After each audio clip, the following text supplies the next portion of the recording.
आज हम विश्वविद्यालय शिक्षा आयोग के बारे में जानेंगे, जिसे हम राधा कृष्णन कमीशन के नाम से जानते हैं। और इसका टाइम 1948 से 1949 है। तो ये आप लोग ध्यान रखिएगा। और सबको पता है क्योंकि इसके अध्यक्ष डॉक्टर सर्वपल्ली राधाकृष्णन थे, तो उन्हीं के नाम पर इस आयोग का नाम राधा कृष्णन कमीशन के नाम से जाना जाता है। सब लोग ये बात जानते ही होंगे। तो इसके बारे में हम लोग देखेंगे क्या हुआ था कि जब स्वतंत्रता के बाद भारत सरकार ने देश की शिक्षा को सुनियोजित और संगठित करने का निश्चय किया। उसने यह कार्य विश्वविद्यालय शिक्षा से की मतलब जो विश्वविद्यालय थे उनकी शिक्षा के लिए किया था। इसका कारण क्या था? स्वाधीनता के युग में प्रवेश करने के समय से भारतीय विश्वविद्यालय में अध्ययन करने वाले छात्रों की तो संख्या में वृद्धि हो रही थी, किंतु क्या था कि उसकी जो शिक्षा का स्तर था वो बहुत निम्न था। तो उस वजह से देश में असंतोष की स्थिति थी। ठीक है। विश्वविद्यालय भारत की नवीन सामाजिक राजनीतिक परिस्थितियों के अनुसार मतलब देश की जरूरतों को पूर्ण नहीं कर पा रहा था। इसीलिए उच्च शिक्षा के जो दोष थे उनको दूर करने के लिए या उनको दूर करने के विचार से भारत सरकार ने शिक्षा के पुनर्गठन की आवश्यकता मतलब पुनर्गठन की उन्हें आवश्यकता महसूस हुई। तो उसी समय उन्होंने आसपास के जो उच्च शिक्षा की तत्कालीन जो कमियां थी, उच्च शिक्षा की जो कमियां थी उनसे अवगत कराया। उन जो आसपास के जो विद्यालय थे, विश्वविद्यालय, उनकी जो उच्च शिक्षा थी तो उसकी जो कमियां थी उनसे उन्हें जाना, उनसे औरों को भी अवगत कराया, खुद भी उसके बारे में जाना। उसके कारण उन्होंने अंतर विश्वविद्यालय शिक्षा परिषद और केंद्रीय शिक्षा सलाहकार बोर्ड ने सरकार यानी भारत सरकार के सामने एक अखिल भारतीय विश्वविद्यालय शिक्षा आयोग की नियुक्ति करने का प्रस्ताव प्रस्तुत किया। ठीक है। फिर 4 नवंबर 1948 को विश्वविद्यालय शिक्षा आयोग की नियुक्ति की गई कि जिससे विश्वविद्यालय में जो कमियां हैं, जो दोष हैं, उन्हें दूर किया जाए। और 4 नवंबर 1948 को विश्वविद्यालय शिक्षा आयोग की नियुक्ति की गई। और सबको पता है कि इसके अध्यक्ष डॉक्टर सर्वपल्ली राधाकृष्णन थे, इसीलिए इस आयोग का नाम राधाकृष्णन कमीशन कहा गया। राधाकृष्णन कमीशन जो था या आयोग, दोनों ही बात तो एक ही हैं। राधाकृष्णन आयोग की नियुक्ति का उद्देश्य क्या था, क्यों ये बनाया गया था? क्योंकि जो भारतीय विश्वविद्यालय थे, भारतीय विश्वविद्यालय शिक्षा के विषय में रिपोर्ट देना और जो सुधारों एवं विचारों के संबंध में सुझाव प्रस्तुत करना। इसका उद्देश्य क्या था? जो भारतीय विश्वविद्यालय थे, शिक्षा के विषय में, विश्वविद्यालयों की शिक्षा के विषय में रिपोर्ट तैयार करना और उनमें सुधार एवं विचारों के संबंध में सुझाव प्रस्तुत करना, ये उसका उद्देश्य था, जो देश की वर्तमान और भावी आवश्यकताओं के लिए वांछनीय हो। आयोग के जांच के विषय क्या थे? आयोग की जांच के विषय देख लेते हैं हम लोग। मतलब ये आपकी समझ आ गया होगा कि ये आयोग क्यों तैयार किया गया था और इसकी क्या ज़रूरत महसूस हुई थी। तो यही चीज़ बस थोड़ी बताई है कि जो विश्वविद्यालय थे उस समय, तो उनकी जो शिक्षा थी वो उसका स्तर बहुत ही गिरा हुआ था, बहुत ही निम्न स्तर था। हालांकि स्टूडेंट तो बहुत थे पर शिक्षा का स्तर बहुत गिरा हुआ था। तो ऐसी शिक्षा समाज के लिए कोई फ़ायदा नहीं है, समाज की तरक्की नहीं होगी, देश की तरक्की नहीं होगी। कहा जाता है ना कि किसी देश को अगर बिल्कुल ख़त्म करना है या ध्वस्त करना है तो उसकी शिक्षा को गिरा दो या शिक्षा का स्तर गिरा दो, तो वो देश अपने आप ही खत्म हो जाएगा। तो यही चीज़ थी। तो जो विश्वविद्यालय की शिक्षा थी उसका स्तर बहुत निम्न था, स्टूडेंट बहुत थे, तो उसी में सुधार लाने के लिए इस आयोग का गठन किया गया या इस जो राधाकृष्णन कमीशन है इसकी नियुक्ति की गई। और किसने की थी? डॉक्टर सर्वपल्ली राधाकृष्णन। इसका टाइम भी मैंने आपको बता दिया है। आइए जो राधाकृष्णन आयोग है इसके जांच के विषय जल्दी जल्दी देख लेते हैं। आयोग ने लगभग 20 विषयों की जांच करने के लिए कहा था, जिनमें से मुख्य ये थे, देखते हैं कौन से थे। भारत में विश्वविद्यालय शिक्षा एवं अनुसंधान कार्य के उद्देश्य, ये पहला जांच का विषय था। दूसरा है भारतीय विश्वविद्यालयों के संगठन, नियंत्रण, कार्य क्षेत्र एवं विधान के संबंध में आवश्यक परिवर्तन, विश्वविद्यालयों एवं उनसे संबद्ध कॉलेजों में शिक्षा एवं परीक्षा के स्तरों में उन्नयन, विश्वविद्यालय शिक्षा की अवधि, माध्यम एवं पाठ्यक्रम, विश्वविद्यालयों में धार्मिक शिक्षा, प्रादेशिक या अन्य आधार पर अधिक विश्वविद्यालयों की स्थापना, अध्यापकों की योग्यताएं, सेवा दशाएं, वेतन, कार्य एवं अधिकार, छात्रों के अनुशासन, छात्रावासों, उप कक्षा कार्य आदि का संयोजन, ये सारे इसके जांच के विषय थे। सारांश में आयोग से विश्वविद्यालय शिक्षा के सब अंगों का अध्ययन करने और उनमें सुधार करने के लिए सुझाव देने को कहा गया। आयोग ने इन कार्यों को 1 वर्ष से कम समय में ही समाप्त करके 25 अगस्त सन 1949 को अपना प्रतिवेदन भारत सरकार को प्रेषित कर दिया। तो ये इसके जांच के विषय थे और इस तरह से ये किए गए थे। आगे है आयोग के सुझाव व सिफारिशें, जल्दी जल्दी देख लेते हैं। आयोग ने विश्वविद्यालय शिक्षा के सभी अंगों के संबंध में अपने विचार प्रकट किए और उनमें सुधार करने के लिए ठोस सुझाव भी दिए। हम महत्वपूर्ण अंगों से संबंधित उनके विचारों और सिफारिशों को पृथक पृथक शीर्षकों के अंतर्गत लिखित कर रहे हैं। विश्वविद्यालय शिक्षा के उद्देश्य, पहला ये उद्देश्य है, क्या है देखते हैं। आयोग ने विश्वविद्यालयों शिक्षा के निम्नलिखित उद्देश्य बताए हैं। स्वतंत्रता प्राप्ति के पश्चात हमारे देश की आर्थिक, सामाजिक और राजनीतिक परिस्थितियों में महान परिवर्तन हुए हैं। इन परिवर्तनों ने हमारे विश्वविद्यालयों के कार्यों एवं उत्तरदायित्वों में वृद्धि कर दी है, अतः हम उन्हें राजनीतिक, व्यावसायिक, औद्योगिक एवं वाणिज्यिक क्षेत्रों में नेतृत्व ग्रहण कर सकने वाले व्यक्तियों का निर्माण करना चाहिए। विश्वविद्यालय समाज सुधार के कार्य में महान योग दे सकते हैं, अतः उन्हें दूरदर्शी, बुद्धिमान और बौद्धिक साहस वाले व्यक्तियों को जन्म देना चाहिए। विश्वविद्यालयों को प्रजातंत्र को सफल बनाने के लिए शिक्षा का प्रसार और ज्ञान की खोज कर सकने वाले व्यक्तियों को उत्पन्न करना चाहिए। विश्वविद्यालयों को अपनी सांस्कृतिक विरासत को विस्तृत नहीं करना चाहिए, अतः उन्हें राष्ट्रीय विरासत को अपनाने वाले और उनमें योगदान देने वाले नवयुवकों को तैयार करना चाहिए। विश्वविद्यालय देश की सभ्यता और संस्कृति को रक्षक और पोषक हैं, अतः उन्हें सभ्यता एवं संस्कृति के अग्रदूतों का निर्माण करना चाहिए।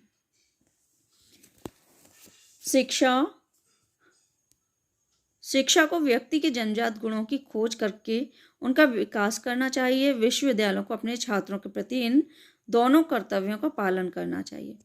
स्वस्थ शरीर में ही स्वस्थ मस्तिष्क का निर्माण होता है, अतः विश्वविद्यालयों को अपने छात्रों का न केवल मानसिक विकास वरन शारीरिक विकास भी करना चाहिए। ये इनके सुझाव थे कि शिक्षा किस तरह की होनी चाहिए। शिक्षा से व्यक्ति का मानसिक विकास होना चाहिए, शारीरिक विकास होना चाहिए, ये सब इसी तरह का दिया हुआ है। ठीक है, इसमें आप समझ लीजिएगा मैं क्या समझाऊँ। पहले भी मैं इसे समझा चुकी हूँ, मेरे और भी वीडियो बने हुए हैं इसके बारे में, तो इसलिए आप लोग देख लीजिएगा। इसे इतना डीपली नहीं समझा रही इसमें, अगर कोई समझना चाहे तो पूछ सकता है, तब समझा दूंगी। बाकी मेरे पिछले वीडियो में ये सब टॉपिक मैंने क्लियर किए हुए हैं। आगे देखते हैं। आयोग के शब्दों में, हम न्याय, स्वतंत्रता एवं समानता एवं बंधुत्व की प्राप्ति द्वारा प्रजातंत्र की खोज में संलग्न है, अतः हमारे विश्वविद्यालयों को अनिवार्यता इन आदर्शों का प्रतीक एवं संरक्षक होना चाहिए। शिक्षक वर्ग, आयोग ने विश्वविद्यालयों के शिक्षकों की दशा में सुधार करने के लिए निम्नलिखित सुझाव दिए। क्या इन्होंने सुझाव दिए शिक्षकों की स्थिति के लिए? शिक्षकों को प्रोविडेंट फंड की अधिक उत्तम सुविधा प्रदान की जानी चाहिए। इस फंड में शिक्षक एवं विश्वविद्यालयों दोनों को 8% देना चाहिए। शिक्षकों के लिए किराए के निवास स्थानों की विश्वविद्यालय के समीप व्यवस्था होनी चाहिए। शिक्षकों को 60 वर्ष की अवस्था में अपने पदों से अवकाश दिया जाना चाहिए। अच्छे स्वास्थ्य वाले प्रोफेसरों को 64 वर्ष की अवस्था में अपने पदों पर कार्य करने की अनुमति दी जानी चाहिए। शिक्षकों को अध्ययन के लिए एक बार में 1 वर्ष का और संपूर्ण सेवा काल में 3 वर्ष का आधे वेतन पर अवकाश दिया जाना चाहिए। शिक्षकों को एक सप्ताह में 18 घंटे से अधिक का शिक्षाकाल नहीं दिया जाना चाहिए।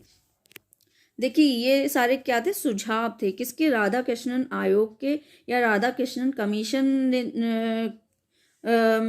ने जो सुझाव दिए, ये विश्वविद्यालय शिक्षा के उद्देश्य में सुधार करने के लिए, और ये इसमें शिक्षक वर्ग में। अब आगे दिए हैं शिक्षण के स्तर में उन्होंने क्या सुझाव दिए या क्या सिफारिशें की, तो देखते हैं। आयोग ने कॉलेजों और विश्वविद्यालय के शिक्षण स्तर का उन्नयन करने के लिए अधोलिखित सिफारिशें की। क्या थी? छात्रों की बढ़ती हुई भीड़ को रोकने के लिए शिक्षण विश्वविद्यालय में 3000 और उनसे संबद्ध कॉलेजों में 1500 से अधिक छात्र नहीं होने चाहिए। कॉलेजों और विश्वविद्यालयों में परीक्षा दिवसों को छोड़कर 1 वर्ष में कम से कम 180 दिन शिक्षण कार्य किया जाना चाहिए। शिक्षकों को के व्याख्यान परिश्रम सावधानी से तैयार किए जाने वाले उनके व्याख्यानों की पूर्ति करने के लिए लिखित कार्य, ट्यूटोरियल, कक्षाओं और पुस्तकालयों में अध्ययन की व्यवस्था की जानी चाहिए। अध्ययन के किसी भी कार्य के लिए पाठ्य पुस्तकें निर्धारित नहीं की जानी चाहिए।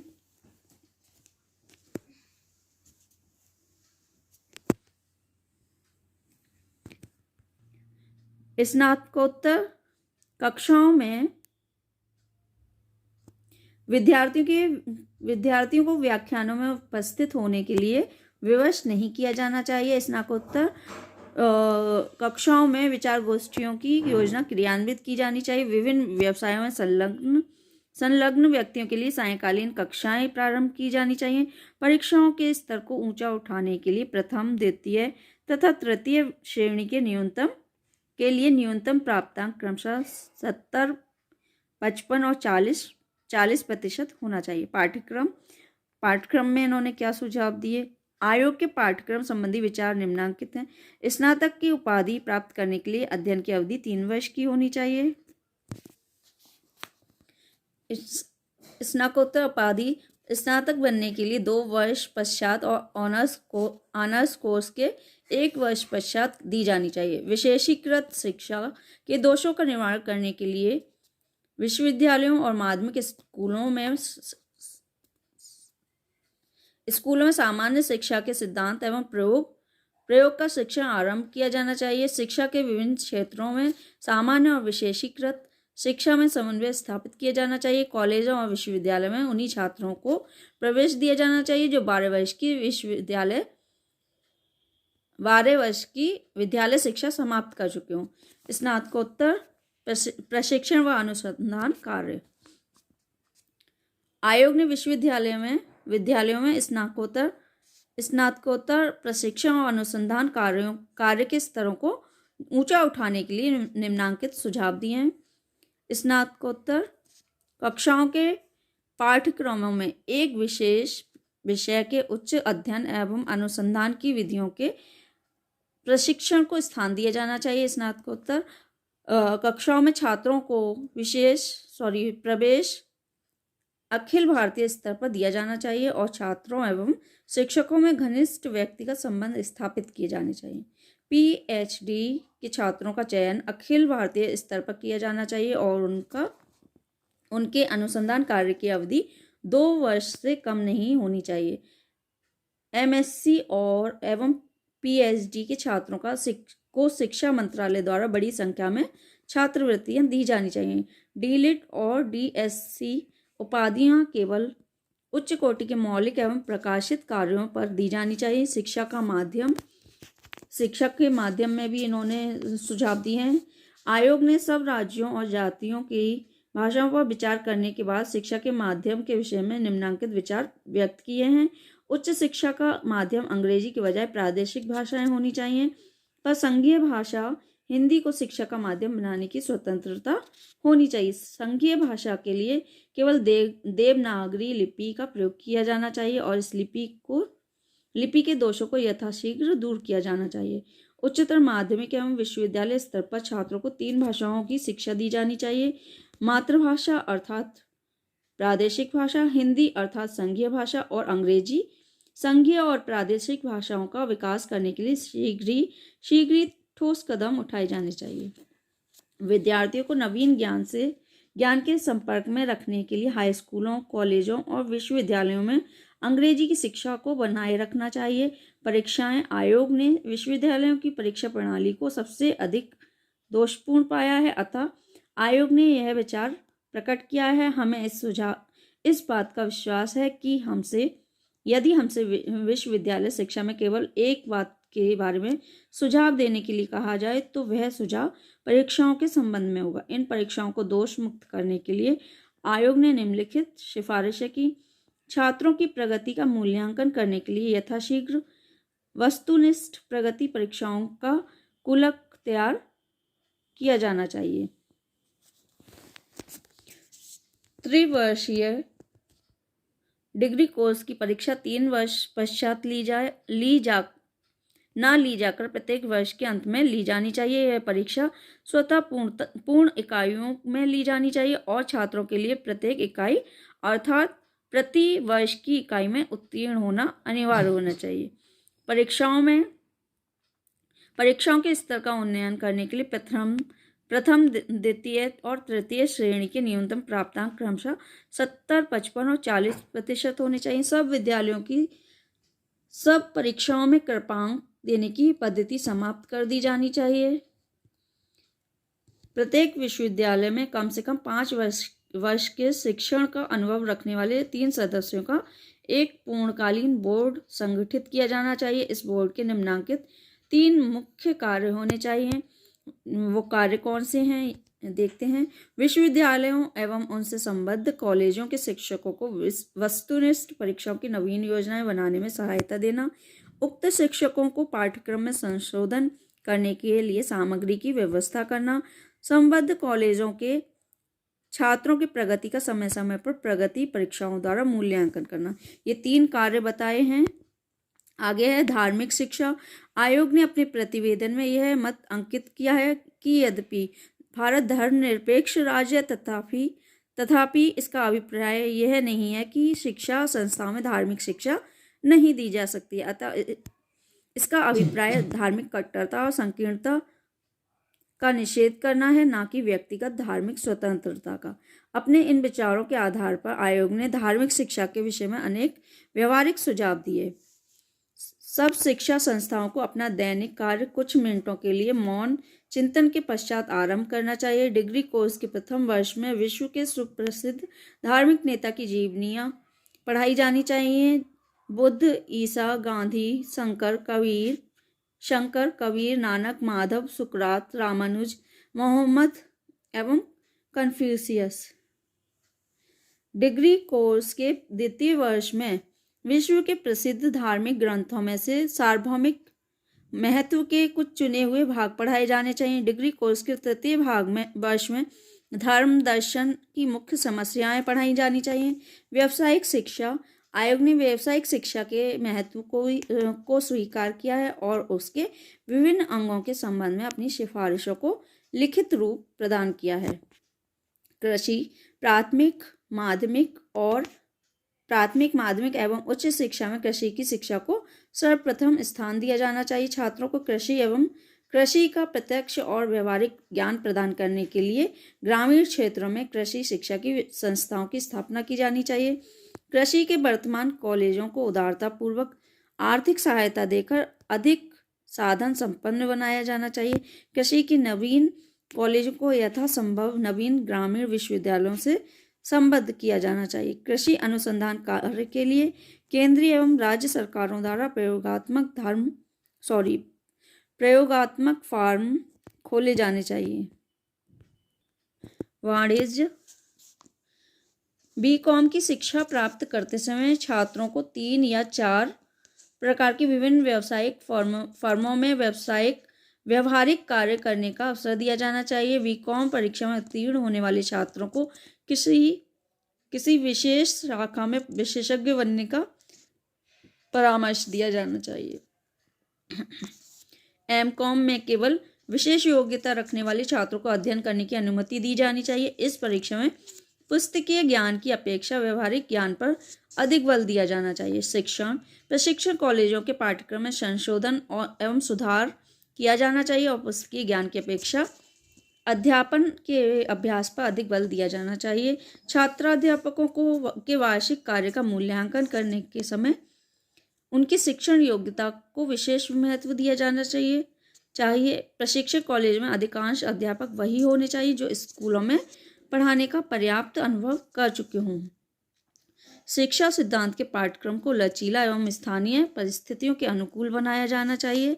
एमएड की डिग्री के लिए केवल उन्हीं व्यक्तियों को प्रोत्साहित किया जाना चाहिए जो कुछ वर्षों का शिक्षण अनुभव प्राप्त कर चुके हों। ये हमारे वाणिज्य के विषय में इन्होंने सुझाव दिए थे। आगे है इंजीनियरिंग व टेक्नोलॉजी। तो इसके बारे में इन्होंने क्या सुझाव दिए थे या क्या सिफारिशें की थी, ये देखते हैं। वर्तमान इंजीनियरिंग एवं टेक्नोलॉजी की संस्थाओं को देश की राष्ट्रीय संपत्ति समझा जाना चाहिए और उनकी उपयोगिता में वृद्धि की जानी चाहिए। फॉरमैन, ड्राफ्ट्समैन और ओवरसीयरों को शिक्षा देने वाले इंजीनियरिंग कॉलेजों की संख्या में वृद्धि करने के लिए कदम उठाए जाने चाहिए।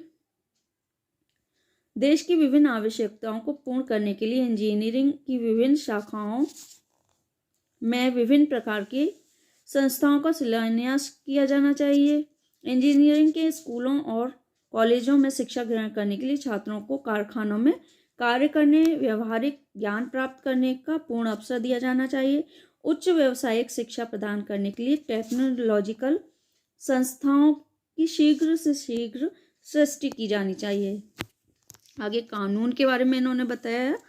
कानून का अध्ययन करने की आज्ञा केवल उन्हीं छात्रों को दी जानी चाहिए जो 3 वर्ष के पूर्व कानूनी एवं सामान्य डिग्री कोर्स को पास कर चुके हों। कानून के विशेष विषयों की पाठ्यक्रम की अवधि 3 वर्ष की होनी चाहिए। कानून के विद्यार्थियों को अपने अध्ययन काल में अन्य डिग्री कोर्स लेने की अनुमति केवल विशेष परिस्थितियों में प्रदान की जानी चाहिए। कानून के अध्यापकों को पूर्णकालीन और अल्पकालीन दोनों प्रकार के अध्यापकों नियुक्त किए जाने चाहिए। प्रत्येक स्थान को कानून की कक्षाओं से कानून संबंधी अनुसंधान की व्यवस्था होनी चाहिए। चिकित्सा के बारे में क्या सुझाव दिए हैं इन्होंने। किसी भी मेडिकल कॉलेज में 100 से अधिक छात्रों को प्रवेश नहीं दिया जाना चाहिए। प्रत्येक मेडिकल कॉलेज में योग्य अध्यापक और प्रचुर शिक्षण सामग्री होनी चाहिए। मेडिकल कॉलेज में अध्ययन करने वाले प्रत्येक छात्र के लिए 10 रोगी होने चाहिए। स्नातक पूर्व और स्नातकोत्तर कक्षाओं के विद्यार्थियों को ग्रामीण क्षेत्र में प्रशिक्षण दिया जाना चाहिए। देशी चिकित्सा पद्धतियों में अनुसंधान कार्य के लिए सुविधाएं प्रदान की जानी चाहिए। छात्र क्रियाएं व कल्याण आयोग का कथन है, छात्र का निर्माण विश्वविद्यालय के लिए नहीं वरन विश्वविद्यालय का निर्माण छात्र के लिए होता है। अतः विश्वविद्यालय के प्रत्येक संभव प्रयास एवं उपायों के छात्रों की शारीरिक, मानसिक एवं आध्यात्मिक शक्तियों का पूर्णतम और अधिकतम विकास करना चाहिए। अपनी इस धारणा के अनुसार आयोग ने छात्रों की क्रियाओं और कल्याण के लिए अधोलिखित सुझाव उपस्थित किए। इनका मानना था कि विश्वविद्यालय ऐसा होना चाहिए कि मतलब वो छात्रों की आवश्यकताओं की पूर्ति कर सके, ना कि छात्र को उसकी आवश्यकताओं की पूर्ति करनी। ऐसी शिक्षा दी जानी चाहिए कि वो व्यक्ति के आगे काम आए। तो वही पाठ्यक्रम में शामिल किए जाएं, वही विषय। आगे देखते हैं। प्रवेश के समय और उसके पश्चात 1 वर्ष में कम से कम एक बार प्रत्येक छात्र एवं छात्रक की निःशुल्क स्वास्थ्य परीक्षा की जानी चाहिए।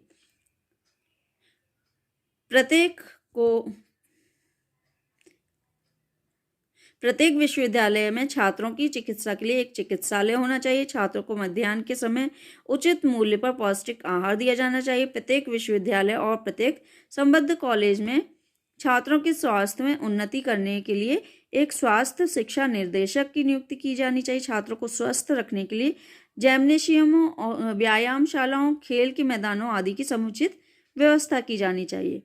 सब छात्रों एवं छात्राओं के लिए 2 वर्ष की शारीरिक शिक्षा अनिवार्य बना दी जानी चाहिए।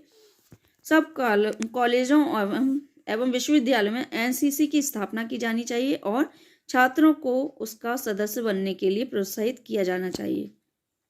सब कॉलेजों एवं विश्वविद्यालयों में उत्तम प्रकार के छात्रावासों की व्यवस्था की होनी चाहिए, जिसमें शाकाहारी एवं अशाकाहारी दोनों प्रकार के भोजन का प्रबंध होना चाहिए।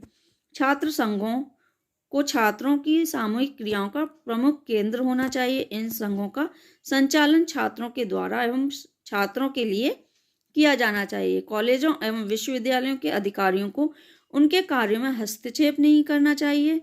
छात्रों की प्रशासन में रुचि उत्पन्न करने के लिए प्रोक्टोरियल प्रणाली का प्रचलन किया जाना चाहिए। प्रत्येक विश्वविद्यालय में छात्र कल्याण सलाहकार बोर्ड का निर्माण किया जाना चाहिए। ग्रामीण विश्वविद्यालय आयोग का कथन है कि बड़े नगरों में स्थित होने के कारण भारत के विश्वविद्यालयों को यहाँ के ग्रामों से कोई सरोकार नहीं है, क्योंकि भारत ग्रामों का देश है। इसीलिए यह परम आवश्यक है कि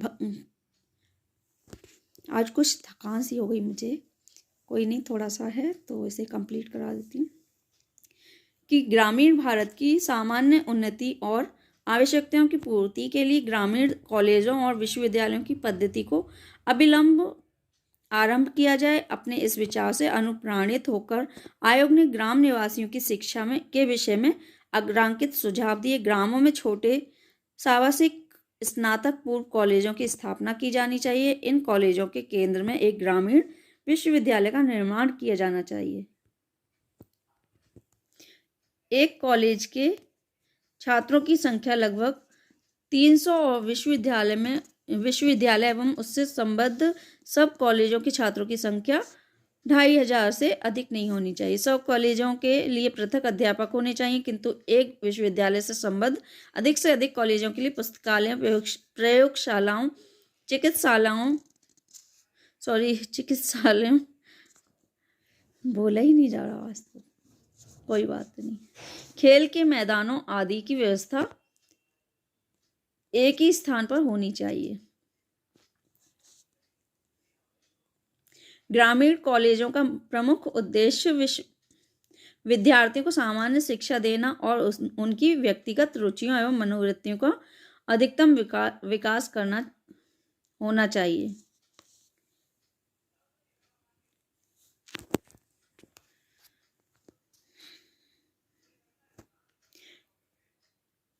ग्रामीण कॉलेजों में स्नातक पूर्व